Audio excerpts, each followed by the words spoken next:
शूर्पणखा कैसे बन गई श्री कृष्ण की पत्नी और रावण वध के बाद कहाँ चली गई, जानिए पूरा रहस्य।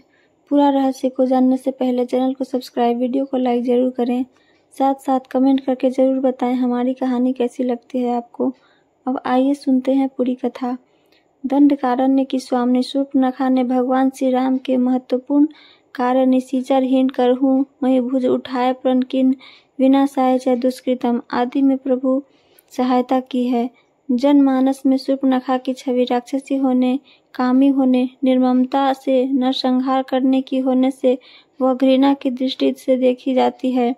करोड़ों जन्मों तक तपस्या करने के बाद भी ऋषि मुनियों को भगवत दर्शन लाभ नहीं हो पाते, परंतु इसने उनके दर्शन के साथ साथ बातें भी की तथा श्री राम ने उसकी लक्ष्मण जी से भी बात करवाकर भक्ति स्वरूपा आधा शक्ति जगत जननी सीता माता के दर्शन भी करवा दिए। एक जिज्ञासा बनी रहती है कि आखिर शूर्पणखा ने ऐसा कौन सा पुण्य किया होगा जिससे उसे यह सौभाग्य प्राप्त हुआ।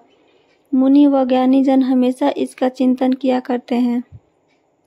आइए शूर्पणखा के पूर्व जन्म का वृतांत जाने। पूर्व जन्म में शूर्पणखा इंद्रलोक की नयनतारा नामक अप्सरा थी। उर्वशी, रंभा, मेनका, पुंजी, कस्थला आदि प्रमुख अप्सराओं में इसकी गिनती थी।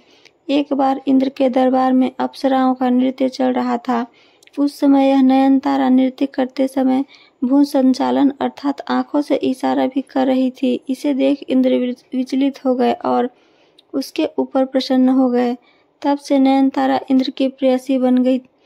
तत्कालीन समय में पृथ्वी पर एक वजा नामक एक ऋषि घोर तपस्या कर रहे थे। तब नयनतारा पर प्रसन्न होने के कारण ऋषि की तपस्या भंग करने हेतु इंद्र ने इसे ही पृथ्वी पर भेजा, परंतु वजा ऋषि की तपस्या भंग होने पर उन्होंने इसे राक्षसी होने का श्राप दे दिया। ऋषि से क्षमा याचना करने पर वजा ऋषि ने उससे कहा कि राक्षस जन्म में ही तुझे प्रभु के दर्शन होंगे। तब वही अप्सरा देह त्याग के बाद शूर्पणखा राक्षसी बनी। उसने दृढ़ संकल्प कर लिया कि प्रभु के दर्शन होने पर वह उन्हें प्राप्त कर लेगी। वही नयनतारा चाला मोहक रूप बनाकर ही शूर्पणखा श्री राम प्रभु के पास गई, परंतु एक गलती कर बैठी। वह यह कि परम ब्रह्मा प्रभु परमात्मा पर ब्रह्मा को पति रूप में पाने की इच्छा प्रकट कर दी। तुम सम पुरुष नमोसम नारी, यह संयोग विधि रचा विचारी। मम अनुरूप पुरुष जग माही, देखे जे खोजी लोक तिहु नाही। ताते अब लगी रहियों कुंवारी, मनु माना कपु तुम्हि निहारी। परम ब्रह्मा को प्राप्त करने की एक प्रक्रिया होती है। भक्ति या वैराग्य के सहारे ही परम ब्रह्मा को प्राप्त किया जा सकता है। शूर्पणखा भक्ति रूपा सीता माता और वैराग्य रूपी श्री लक्ष्मण जी के पास न जाकर सीधे ब्रह्मा के पास चली गई। यह उसकी सबसे बड़ी गलती है। वह तो डायरेक्ट श्री राम की पत्नी बनकर भक्ति की ही अलग कर देना चाहती थी। इसके अलावा वैराग्य का आश्रय लेती तो भी प्रभु के प्राप्त कर सकती थी, परंतु वैराग्य को भी नकार कर अर्थात वैराग्य रूपी श्री लक्ष्मण जी के पास भी न जाकर एवं अहंकार में आकर सीधे प्रभु के पास चली गई। उसमें अहंकार आ गया। यह कहती है संपूर्ण संसार में मेरे समान कोई नारी नहीं। इसका अर्थ यह हुआ कि समस्त संसार में आपकी पत्नी बनने लायक मेरे से समान कोई नहीं है। अहंकारी को प्रभु मिलन संभव ही नहीं हो सकता। फिर भी उचित प्रक्रिया कर ज्ञान कराने के लिए उसे वैराग्य रूपी लक्ष्मण के पास भेजा गया ताकि उसे प्रभु मिलन की सही प्रक्रिया ज्ञान हो सके। शूर्पणखा जैसी गलतियां कई बार हम लोग भी करते हैं। जैसे प्रभु के मंदिर में जाने पर हम लोग जहां अगरबत्ती का खाली पैकेट, नारियल का पॉलीथीन, माचिस की तीली, दूध चढ़ाकर दूध का खाली पाउच मंदिर परिसर में डस्टबिन में न डालकर चाहे जहां फेंक देते हैं। चैनल गेट में ही अगरबत्ती लगा देते हैं।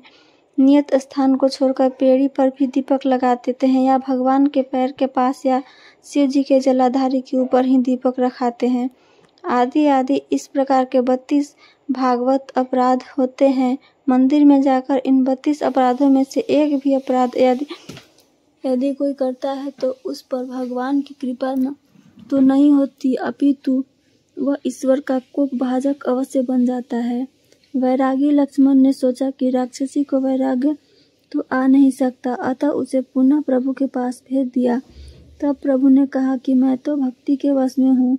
तब शूर्पणखा भक्ति रूपा सीता माता के पास गई, परंतु वहाँ भी एक भागवत अपराध कर बैठी।